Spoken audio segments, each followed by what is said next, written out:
Sea food லவ்வர்ஸ்க்கு இன்றைக்கி அட்டகாசமான ஒரு ரெசிபி. இந்த மீன் குழம்பை இந்த மாதிரி ட்ரை பண்ணி பார்த்தீங்கன்னா கண்டிப்பாக நீங்கள் இந்த டேஸ்ட்டை நீங்கள் விட்டே கொடுக்க மாட்டீங்க. எப்போவுமே நீங்கள் ட்ரை பண்ணுவீங்க. மீன் குழம்பு எப்படி வச்சாலும் ஒரு முறையாவது நீங்கள் எப்படி வைப்பீங்க.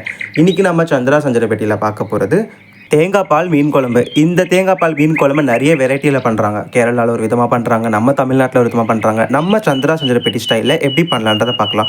வெல்கம் பேக் டு சந்திரா சஞ்சரப்பேட்டி. சரி, இதுக்கு பார்த்தீங்கன்னா நாங்கள் சீலா மீன் எடுத்துருக்கோம், 1/2 கிலோ சீலா மீன்.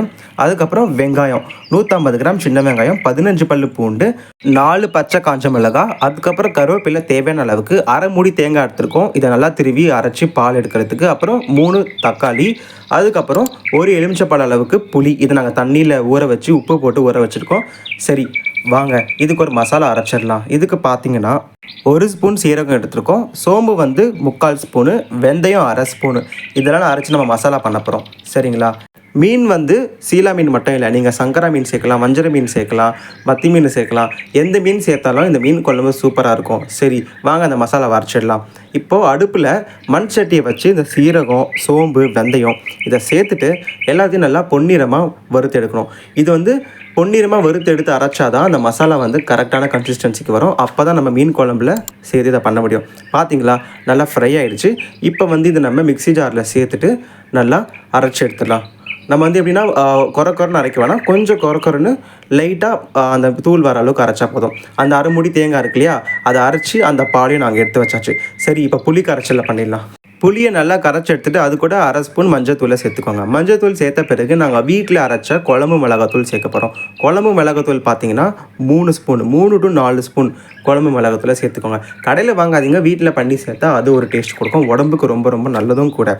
சரி, இந்த குழம்பு மிளகாத்தூளை சேர்த்த பிறகு நம்ம வறுத்தெடுத்த இந்த பொடியை சேர்க்க போகிறோம். இந்த பொடியை அதில் கொட்டிட்டு இது எல்லாத்தையும் நம்ம கையால் கரைச்சி எடுக்கணும். நல்லா கையால் கரைச்சி எடுத்துக்கோங்க. கரைச்சி எடுத்து டேஸ்ட் பார்த்துக்கோங்க, அது உப்பு இதெல்லாம் கரெக்டாக இருக்கும். ஏன்னா நான் புளி ஊற வைக்கும் போது சொல்லியிருந்தேன் ஆல்ரெடி உப்பு போட்டிருக்கோன்னு சொல்லி. கல் உப்பு சேர்த்துருக்கோம். நீங்கள் நார்மல் உப்புனா கூட எந்த உப்பாக இருந்தாலும் பரவாயில்ல, சேர்த்து நல்லா கரைச்சி எடுத்து சும்மா டேஸ்ட் பண்ணி பாருங்கள். அந்த புளி இந்த மசாலா எல்லாம் கரெக்டாக இருக்கா. மிளகாத்தூள் நீங்கள் 3 to 4 ஸ்பூன் இல்லை, எவ்வளோ உங்கள் தேவையான அளவுக்கு ஏற்ற மாதிரி நீங்கள் சேர்த்துக்கலாம். நல்லா கரைச்சி எடுத்து வச்சுக்கோங்க.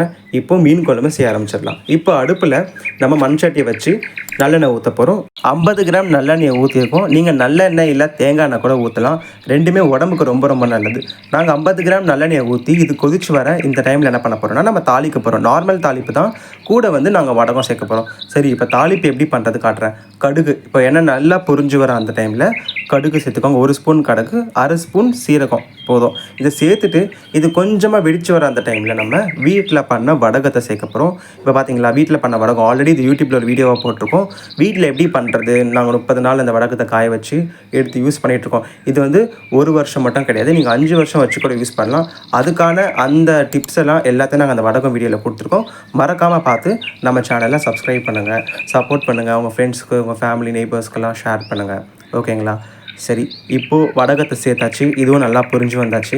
இப்போது லைட்டாக வதக்கியாச்சு. இப்போ என்ன பண்ண போகிறோம், நம்ம சின்ன வெங்காயம் சேர்க்க போகிறோம். 150 கிராம் சின்ன வெங்காயம். ஆல்ரெடி இன்க்ரீடியன்ட்ஸ் பற்றி பார்க்கும்போது நான் ஒவ்வொரு அளவாக சொல்லியிருந்தேன் இல்லையா, அந்த சின்ன வெங்காயம் 150 கிராம் இதில் சேர்த்து நல்லா வதக்கிடுங்க.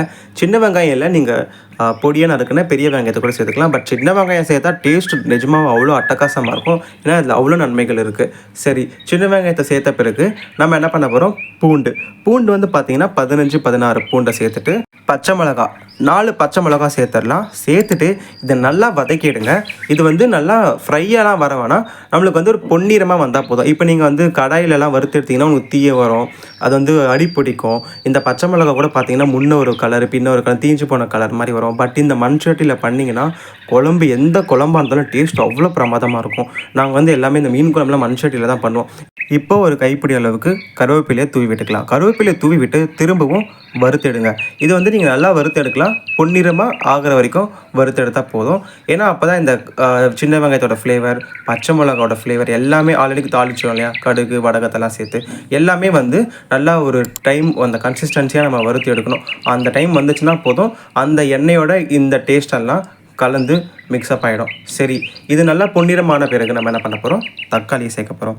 தக்காளி பார்த்தீங்கன்னா நாங்கள் 3 பெரிய தக்காளியை சேர்த்துருக்கோம். பழுத்து தக்காளியாக பீஸாக வெட்டி இதில் சேர்த்து நல்லா வறுத்து எடுத்துக்கலாம். சரிங்களா? இது எல்லாத்தையும் இப்போ நம்ம தட்டு போட்டு கொஞ்ச நேரம் மூடி வச்சிடலாம். நார்மலா மீன் குழம்புக்கு தக்காளி, பெரிய வெங்காயம், இந்த பூண்டு, இஞ்சியெல்லாம் அரைச்சு குழம்புல சேர்ப்பாங்க புளி கரைச்சல்ல.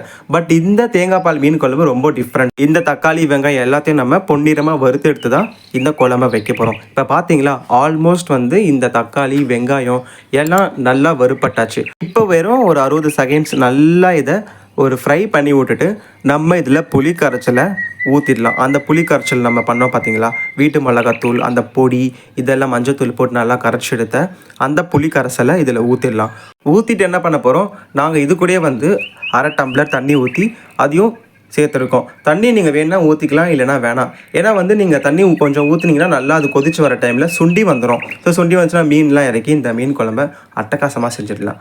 சரி, இப்போ வந்து நாங்கள் 1/2 டம்ளர் தண்ணி ஊற்றி இது கூட நல்லா கலரி எடுத்துருக்கோம். இப்போ வந்து என்ன பண்ண போகிறோம், நம்ம வந்து இது நல்லா கொதிக்க விடணும். இது நல்லா கொதிச்சு வரணும். கொதிச்சு வரைக்கும் வெயிட் பண்ணுங்கள். இந்த மண் சட்டியில் பண்ணுற வாசி கொஞ்சம் லேட்டாக தான் கொதிச்சு வரும். ஏன்னா சூடெலாம் வந்து கொஞ்சம் எடுத்த உடனே நம்மளுக்கு கொடுத்துடாது. கொஞ்சம் லேட்டாக தான் கொடுக்கும். பட் டேஸ்ட்டு பிரமாதமாக இருக்கும். நீ இந்த குழம்பை செஞ்சு முடிச்சிங்கன்னா அந்த மண் சட்டிக்கு ஒரு தனி டேஸ்ட்டே இருக்குன்னு சொல்லலாம். சரிங்களா? இப்போ வந்து நாங்கள் தட்டை போட்டு மூடிட்டோம். மூடி நல்லா கொதிக்க விடுங்க. இந்த குழம்பை வந்து நீங்கள் வேற ஒரு கடாயில் வைக்கிறீங்க வச்சுக்கோங்களேன், அதெல்லாம் டக்குன்னு சுடாய் குழம்பு சீக்கிரமாக ரெடி ஆகிடும். பட் இந்த மண் சட்டியில் நம்ம கொஞ்சம் பொறுமையாக தான் பண்ணணும். பொறுமையோட பலன் அதோட பெருமையை கொடுக்கும். அந்த மாதிரி இப்போ பார்த்தீங்களா எவ்வளோ நல்லா கொதிச்சு வருது சொல்லி. இப்போ வந்து இந்த பச்சை வாசனைலாம் போயிடும். நல்லா கொதிச்சு வர இந்த டைமில் ஒரு கரண்டியை போட்டு நல்லா கலரி எடுத்திங்கன்னா உங்களுக்கு தெரியும் இந்த குழம்பு வந்து முன்ன வச்சதுக்கும் இப்போதைக்கும் எவ்வளோ நல்லா சுண்டை காஞ்சி வந்திருக்குன்னு சொல்லி உங்களுக்கே தெரிஞ்சிடும். இப்போ பார்த்தீங்களா குழம்பு நல்லா சுண்டவே காஞ்சி வந்துருச்சு. இதில் இருக்க இந்த பச்சை வாசனையும் பறந்து போயாச்சு. இப்போ ஆவி பறக்க உங்களுக்கு ஒரு ஸ்மெல் வரும், ஒரு குழம்பு ஸ்மெல்லு. இந்த டைமில் என்ன பண்ண போகிறோம், நம்ம தாராளமாக மீனை சேர்க்கலாம். ஆல்ரெடி சொன்ன மாதிரி எந்த மீனாக இருந்தாலும் பரவாயில்ல. நாங்கள் வந்து பார்த்தீங்கன்னா சீலா மீன் எடுத்திருக்கோம். இந்த சீலா மீன் தலைப்பகுதி, உடம்பு பகுதி, வால் பகுதி, இது எல்லாத்தையும் நம்ம ஒன்றா சேர்த்துக்கலாம். இந்த குழம்பு கூட பொறுமையாகவே சேருங்க. எல்லாத்தையும் எடுத்து ஒரே டைமில் கொட்டிட்டாதீங்க. ஒவ்வொன்றா நீங்கள் இறக்கலாம். சரிங்களா? வாங்க மீனை ஒவ்வொன்றா இறக்க ஆரம்பிச்சிடலாம்.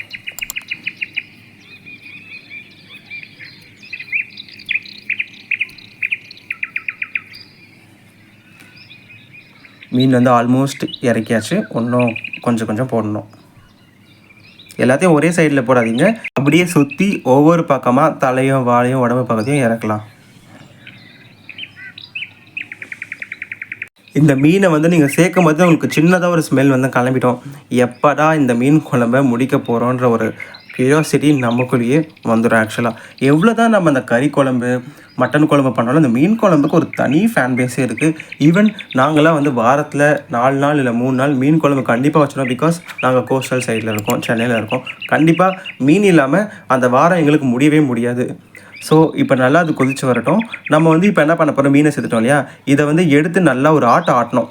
ரொம்ப ஆட்டாதீங்க, லைட்டாக ஒரு ஆட்டிட்டு அப்படியே அடுப்புலேயே வச்சுடுங்க. அடுப்புலேயே வச்சுட்டு நம்ம வந்து இது ரொம்ப நேரம்லாம் கொதிக்க வைக்க போகிறதில்ல. ஒரு 5 நிமிஷம் கொதிச்சா போதும். ஏன்னா அது வந்து கடல் மீன் இல்லையா, ஸோ நல்லா இந்த ஸ்கின்லாம் வந்து ரொம்ப சென்சிட்டிவாக இருக்கும். ஒரு 5 நிமிஷம் கொதிக்க வச்சா போகும். அப்படியே அது கொதிக்கிட்டோங்க. இந்த மீன் குழம்பு ரொம்ப ரொம்ப நல்லது உடம்புக்கு. நீங்கள் இந்த எந்த வகையில் செஞ்சாலும் சரி, தமிழ்நாட்டு ஸ்டைலில் பண்ணாலும் சரி, கேரளா ஸ்டைலில் பண்ணாலும் சரி, இல்லை ஸ்ரீலங்கா ஸ்டைலில் பண்ணாலும் சரி, இந்த 3 இடத்துக்குமே இந்த மீன் குழம்பு ரொம்ப ரொம்ப ரொம்ப ஃபேமஸ். ஏன்னா நம்ம பண்ணுறது ஒவ்வொரு யூனிவர்ஸில் பண்ணுறோம். பட் இந்த மீன் குழம்போட ஒற்றுமை நம்மளுக்கு எப்போவுமே இருக்கும். ஏன் நம்மளுக்கு எப்போவுமே இருக்கும்? ஏன்னா நம்ம தொப்புள் கொடி உறவு. ஸோ இந்த மீன் குழம்பு நல்லா கொதிச்சு வந்தாச்சு. இப்போ ஒரு ஸ்மெல் வருது பாருங்க. எப்போ அந்த வீடியே மணக்குது. பக்கத்து வீடு பக்கத்து தெரு வரைக்கும் போகும். ஏன்னா மீன் குழம்புக்கு இருக்க இந்த பிரமாதம் வேறு எந்த குழம்புக்கும் இல்லை. நான் அடித்து சொல்வேன். ஏன்னா சீ ஃபுட் லவர்ஸ் இருந்தால் கண்டிப்பாக நீங்களும் சொல்வீங்க. அவ்வளோதாங்க, மீன் குழம்பு ரெடி. இதுக்கு ஃபைனல் டச்சாக இந்த தேங்காய் பாலை இதில் சேர்த்துட்டு நல்லா 2 நிமிஷம் கொதிக்க விடுங்க. தேங்காய் பால் சேர்த்திங்கன்னா டேஸ்ட் வந்து இன்னும் டிஃப்ரெண்ட்டாகவே இருக்கும். மீன் குழம்புக்கு ஒரு டேஸ்ட் இருக்கும். இந்த தேங்காய் பால் மீன் குழம்புனா இது நிஜமாகவே டிஃப்ரெண்ட் ஒரு டேஸ்ட்டாக இருக்கும். கண்டிப்பாக நீங்கள் ட்ரை பண்ணுங்கள். உடம்புக்கு ரொம்ப ரொம்ப நல்லதும் கூட. இப்போ இந்த தேங்காய் பால் சேர்த்திங்கன்னா இந்த ஸ்மெல் இன்னும் அட்டகாசமாகவும் இருக்கும். சீரியஸாக இது என்ன மீன் குழம்புன்னு கண்டிப்பாக எல்லோரும் கேட்பாங்க நீங்கள் பரிமாறினீங்கன்னா. தேங்காய் பாலை சேர்த்துட்டு திரும்ப லைட்டாக ஒரு ஆட்டிட்டு நீங்கள் அப்படியே அடுப்புலேயே வச்சுடுங்க. இது நல்லா 2 நிமிஷம் கொதிச்ச பிறகு கொத்தமல்லி தலையை தூவிட்டு நீங்கள் அடுப்பை அணைச்சிட்டு சட்டியை இதை வந்து நீங்கள் மூடிடலாம். தட்டை போட்டு நான் வந்து இந்த மண் தட்டை போட்டு மூடிருக்கோம். மூடி எடுத்திங்கன்னா நம்ம சந்திரா சஞ்சரிப்பட்டி ஸ்டைலில் தேங்காய் பால் மீன் குழம்பு ரெடி. பார்த்தீங்களா எவ்வளோ சிம்பிளாக இருக்குன்னு சொல்லி. சிம்பிள் ப்ளஸ் டேஸ்ட்டு இது வந்து நெக்ஸ்ட் லெவலாக இருக்கும். கண்டிப்பாக நீங்கள் மறக்காமல் ட்ரை பண்ணி பார்த்து இதோட டேஸ்ட் எப்படி வந்திருக்குன்றதை நம்ம கமெண்ட் செக்ஷனில் நீங்கள் தாராளமாக சொல்லலாம். எங்களுக்குலாம் வந்து இந்த குழம்பு எடுத்து அப்படியே குடிச்சிடலாமான்ற அளவுக்கு டேஸ்ட் அவ்வளோ சூப்பராக இருந்துச்சு. அதுவும் இல்லாமல் மீன் குழம்பு வந்து பார்த்தீங்கன்னா நீங்கள் செஞ்சப்போ சாப்பிட்றத விட நைட் எடுத்து வச்சு மறுநாள் சாப்பிட்டிங்கன்னா டேஸ்ட்டு அட்டகாசமாக பிரமாதமாக சக்கத்தாக இருக்கும். அது எல்லாருக்குமே தெரியும். இந்த வீடியோ உங்களுக்கு பிடிச்சிருந்ததுன்னா நம்ம சந்திரா செஞ்சுட்டு பற்றி சேனலை சப்ஸ்கிரைப் பண்ணி அப்கமிங் வீடியோஸ் நீங்களும் பார்த்து ரசித்து உங்கள் ஃப்ரெண்ட்ஸ் எல்லாருக்கும் ஷேர் பண்ணுங்கள்.